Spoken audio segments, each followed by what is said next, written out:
शेतकऱ्यांना कर्जमाफी नाही तर कर्जमुक्ती द्यायला हवी। शेतकरी संघटनेचे प्रमुख रघुनाथ पाटील यांनी मागणी केलेली आहे। शेतकरी संघटनेच्या वतीने मोठं आंदोलन उभारणार असल्याचा इशारा देखील आता रघुनाथ पाटील यांनी दिलेला आहे।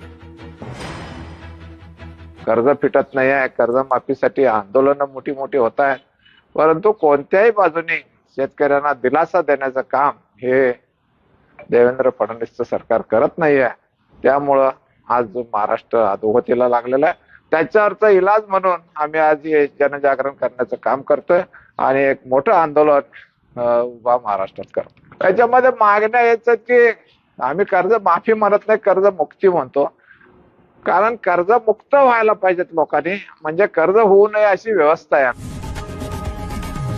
लोकशाही मराठी ऐका, पहा, जागरूक रहा।